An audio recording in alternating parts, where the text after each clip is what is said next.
Rencontre de plusieurs chefs d'entreprise allemands et du Premier ministre ivoirien Patrick Achi à la primature pour parler d'investissement en Côte d'Ivoire. Et puis la quinzaine touristique, c'est du 17 au 20 septembre prochain. Une délégation de la direction régionale du tourisme du Bas-Sassandra informe les populations du département de Tabou. Et voilà pour les titres. Bienvenue à toutes et à tous. Investir en Côte d'Ivoire, c'est l'intention de plusieurs chefs d'entreprise allemands. Ils l'ont manifesté au Premier ministre ivoirien Patrick Achi lors d'une rencontre tenue à la primature. Accompagnés par l'ambassadeur de Côte d'Ivoire en Allemagne, ces hommes d'affaires ont présenté des offres allant du domaine de la santé à la défense, passant par les finances, le transport, l'enseignement, l'environnement et la sécurité.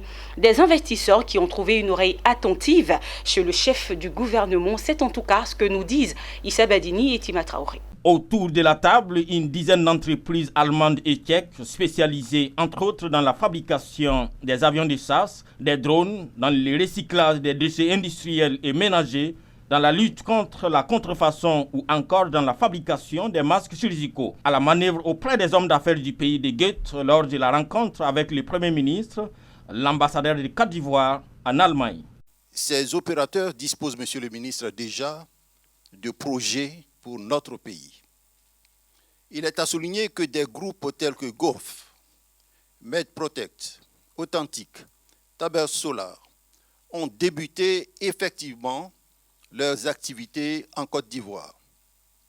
Le dernier en date est le laboratoire d'analyse Das Leber. Vous êtes au bon pays et au bon moment, ou encore j'espère que c'est la dernière réunion que nous tenons ici, car je souhaite que la prochaine fois, ce soit sur vos chantiers et ateliers respectifs. Pour dire oui aux investisseurs allemands, le Premier ministre ne se serait pas pris autrement. Tout en saluant l'action de l'ambassadeur de Côte d'Ivoire en Allemagne, Patrick Achi a souligné à ses invités du jour l'intérêt de son pays aux offres proposées.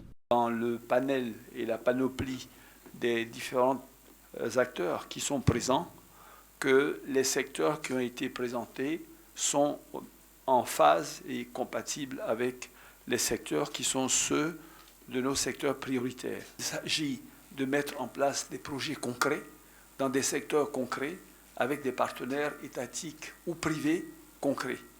Et là, évidemment, ce que je peux faire moi, c'est d'essayer de voir avec les ministres qui sont en charge de ces différents secteurs pour voir quels sont leurs projets actuellement en cours et dans quelle mesure les technologies ou le savoir-faire que vous offrez peuvent intéresser ces ministères-là.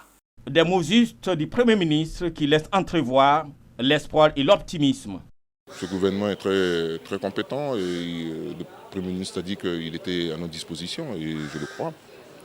Vu que les domaines qui ont été exposés sont les domaines qui sont quand même prioritaires pour le gouvernement, donc oui, je suis sûr qu'ils vont trouver une solution le plus rapidement possible. Ouais. Le sujet le plus actuel est vraiment le sujet très important pour les pays dans le monde entier et surtout ici dans les pays sous-région, c'est la sécurité.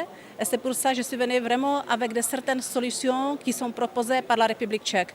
Cette rencontre des chefs d'entreprise allemands avec le Premier ministre s'inscrit dans le cadre d'une mission de prospection initiée par l'ambassadeur de Côte d'Ivoire en Allemagne en vue de permettre à ces investisseurs de s'imprégner d'opportunités d'affaires en Côte d'Ivoire et également d'établir un contact direct entre les hommes d'affaires et les décideurs du pays, d'Houphouët-Boigny. Construire des maisons économiques qui résistent aux inondations et à la propagation du feu, des maisons économiques qui résistent aux attaques des insectes et respectent l'environnement. Oui, c'est possible avec la laine de roche. Les avantages de ce matériau de construction innovant ont été présentés aux experts du secteur immobilier par les dirigeants de Batim Corporation, société ivoirienne spécialisée dans le BTP, et de Rockwool, leader mondial de la laine de roche. C'était à la Chambre de commerce et d'industrie du Plateau. Le récit de Philippe Zabo. Du nouveau dans la construction à Abidjan, la laine de roche, un matériau isolant issu du basalte né de l'activité volcanique. Transformé par l'homme, elle est utilisée dans le bâtiment comme isolant. La laine de roche a été présentée aux dirigeants des faîtières du secteur immobilier de Côte d'Ivoire par les représentants de Rockwool International. La laine de roche permet non pas de ramener des effets néfastes aux constructions, mais justement la laine de roche est un matériau non hydrophile, donc qui n'absorbe pas l'eau et justement qui vient interférer la chaleur pour avoir un confort optimal dans les bâtiments et les maisons. En cas d'incendie par exemple, cette laine de roche a une résistance donc, qui permet aux opérations de secours donc, d'évacuer les personnes et les biens. Ce revêtement a l'avantage de résister à l'eau. Il lutte contre la propagation des feux de maison. Il est aussi un excellent isolant acoustique. Ces plus-values rendent le coût des maisons à long terme moins coûteuses. Les organisateurs de la présentation et les invités ont tous reconnu le bien fondé d'intégrer la laine de roche dans la construction des maisons du futur. Ce produit, il est innovant. Comme l'a dit dans la présentation M. Jonathan, c'est un produit économique et c'est un produit qui permet d'économiser l'énergie sur nos différentes factures que nous avions. Nous connaissons un peu aujourd'hui combien nos factures nous reviennent. Donc je pense qu'avec 2,5% de la construction d'un logement, c'est vraiment donné. C'est vraiment donné. Et nous invitons la population à ne pas hésiter à nous contacter pour que nous puissions les expliquer le bien fondé, mais surtout les coûts. L'objectif aujourd'hui, c'est de rechercher à réduire le coût de consommation en énergie. Ce produit vient permettre à répondre à cette problématique. Aujourd'hui, nous sommes très heureux d'être là. Nous avons compris le bien fondé des matériaux qui seront utilisés pour la finition des maisons que nous pouvons livrer à nos différents acquéreurs, notamment des maisons qui résistent au feu. Rockwool International est une société née en 1909 au Danemark et elle est le leader mondial de production de la laine de roche depuis 1939. L'utilisation de la laine de roche s'inscrit dans le cadre de la maîtrise de l'énergie, de la politique de développement durable et du respect de l'environnement. Batim Corporation présentera ses villas témoins dans les jours prochains. Et à Yamoussoukro, la commission des affaires économiques et financières du Sénat de Côte d'Ivoire s'est réunie le lundi 13 septembre dernier pour l'examen de 2 projets de loi. Le premier projet portant ratification de l'ordonnance numéro 2020-559 du 8 juillet 2020, modifiant l'article 1er de la loi numéro 68-346 du 26 juillet 1968, portant création du fonds de garantie des crédits aux entreprises ivoiriennes. Le deuxième projet de loi ratifiait l'ordonnance numéro 2019-826 du 9 octobre 2019 instituant des mesures fiscales incitatives spécifiques aux investissements réalisés dans le secteur de la transformation de l'EVA, nous disent Charles Kouakou et Emmanuel Bonzo.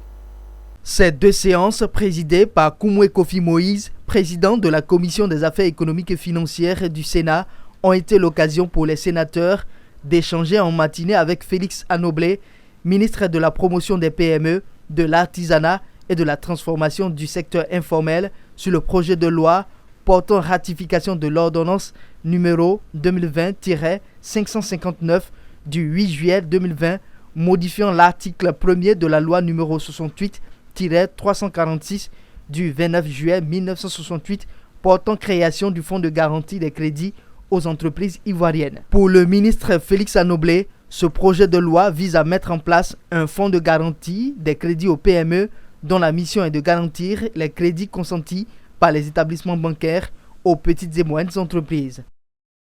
Le fonds de garantie permet d'accompagner les entreprises, donc les PME ivoiriennes, vers le marché financier pour offrir les garanties qu'elles n'arrivent pas à donner aux banques lorsqu'on leur demande donc des garanties pour pouvoir obtenir un prêt, soit dans le développement de leur entreprise, soit dans la réalisation donc d'un marché, soit dans la création de leur entreprise.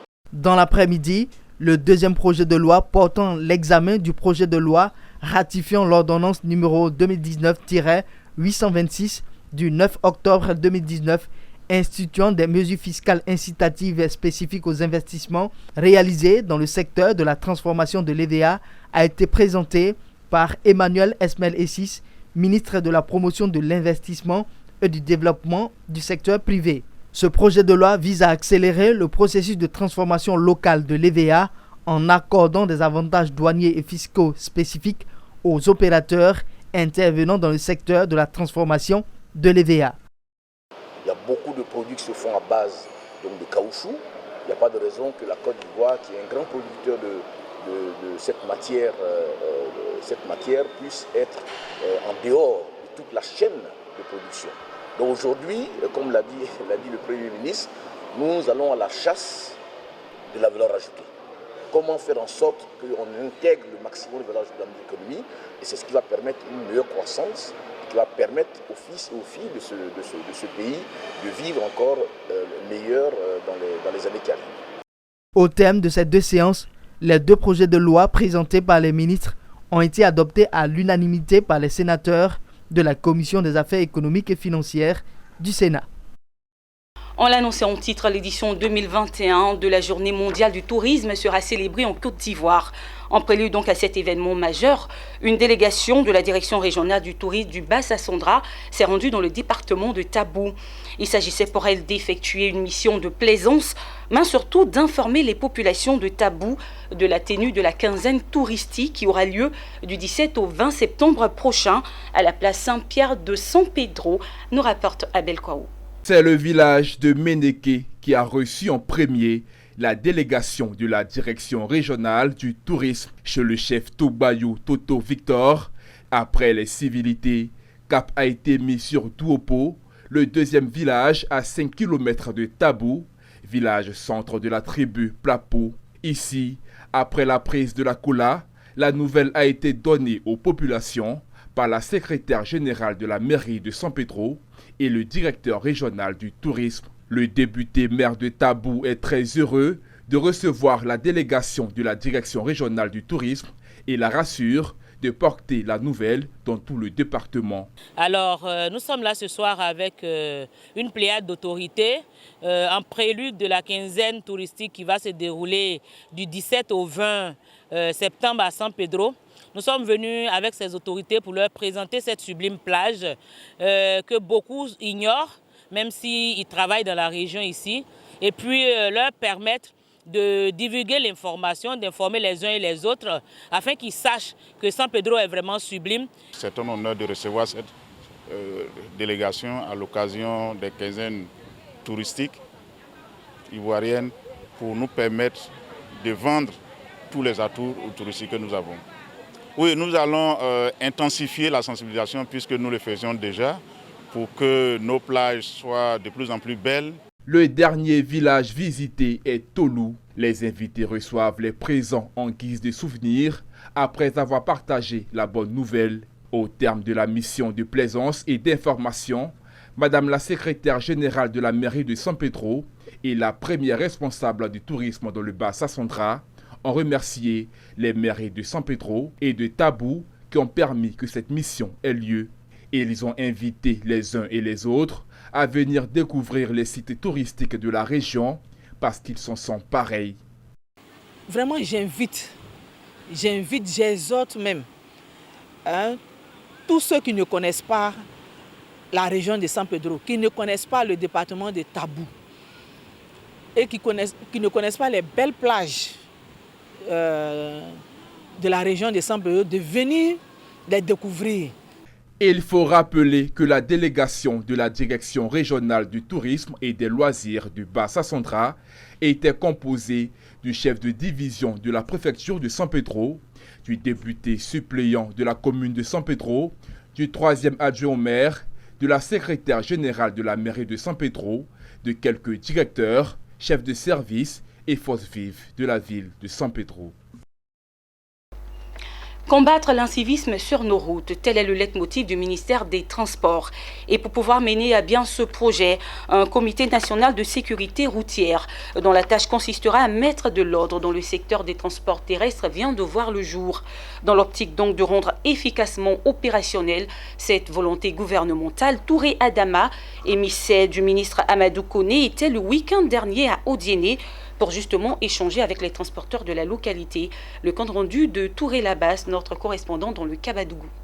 2 semaines après sa mise en place, le Comité national de la sécurité routière, initié par le ministre du Transport, est présentement à pied d'œuvre. Touré Adama, responsable au sein de la structure, a effectué le déplacement de Djéné pour échanger avec les transporteurs du Kabadougou sur la nouvelle réforme initiée par la tutelle. Le ministre des Transports, M. Amadou Kone, qui nous a mis en mission de sensibilisation de tous les acteurs du transport routier, qui nous a mis en mission sur tout l'étendue du territoire de Côte d'Ivoire, que partout où il y a des gares routières, il veut que nous allons là-bas.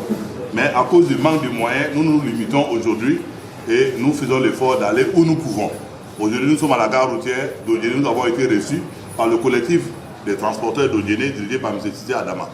Donc aujourd'hui, nous sommes venus et nous avons été bien reçus. Nous avons passé le message du gouvernement qui est de respecter, d'arrêter l'incivisme sur les routes en Côte d'Ivoire. De faire l'effort de faire les mutations de nos véhicules que nous n'avons pas encore fait. De faire l'effort de mettre des bonnes plaques d'immatriculation sur tous nos véhicules. De faire l'effort de ne pas permettre à nos chauffeurs de faire des excès de vitesse et causer des accidents. De respecter le code de la route, de respecter les limitations de vitesse, de respecter le nombre de passagers dans nos véhicules. Après une phase de sensibilisation qui n'a que trop duré et qui a du mal à produire des résultats escomptés, force sera désormais donnée à la répression. À partir du 7 septembre, la répression sera stricte et sévère à l'endroit de toute personne qui fait l'incivisme sur la route en Côte d'Ivoire. Et nous informons les populations d'Odjéné que les mêmes vidéos verbalisateurs qui sont à Abidjan, il y a des caméras de surveillance authentiques qui sont ici à Odjéné qui permettront de savoir, avoir des films à l'appui en cas d'incivisme sur la route, et cela peut coûter très cher aux chauffeurs et aux propriétaires du véhicule qui aura une poursuite judiciaire s'il n'arrête pas. Le président du patronat des entreprises du transport routier du Kabadougou n'a pas fait dans la dentelle. Il a demandé à ses mandants d'incarner les valeurs républicaines, c'est-à-dire embarquer dans le train de l'émergence. Nous sommes en train d'aller vers l'émergence. Tout ça, c'est l'émergence. Il faut faire comme les pays, comme l'Occident. Tu fais quelque chose, on te dit, on te laisse passer. Mais demain, ça vient. Si nous nous refusons de payer parce que le message est venu, le jour où vous allez à la CITA, on bloque le véhicule. Quand le véhicule a droit, 75 000 francs.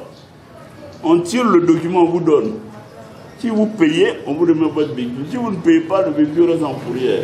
Par la suite, l'émissaire du ministre Amadou Kone a eu un face-à-face de vérité avec les conducteurs des 2 et des 3 roues, très généralement mis en index pour leur indiscipline, toutes choses qui occasionnent des accidents mortels.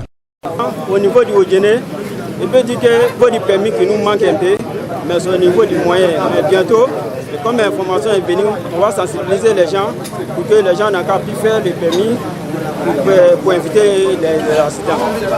En croix Touré Adama, très bientôt, ce sera au tour du ministre Amadou Kone d'effectuer le déplacement de Djéné. Et puis lors d'un salon économique destiné au marché africain qui se tient à Adrar en Algérie, l'État a annoncé la mise à disposition de toutes les facilités pour les exportateurs hors hydrocarbures qui souhaitent se déployer en Afrique.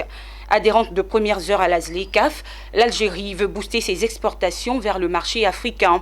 Le ministère du Commerce et de la Promotion des exportations a annoncé le consentement des facilités aux exportateurs locaux hors hydrocarbures conformément aux orientations de l'État. Ainsi se referme ce journal préparé par l'ensemble de la rédaction. Merci de l'avoir suivi. Prenez soin de vous. À bientôt.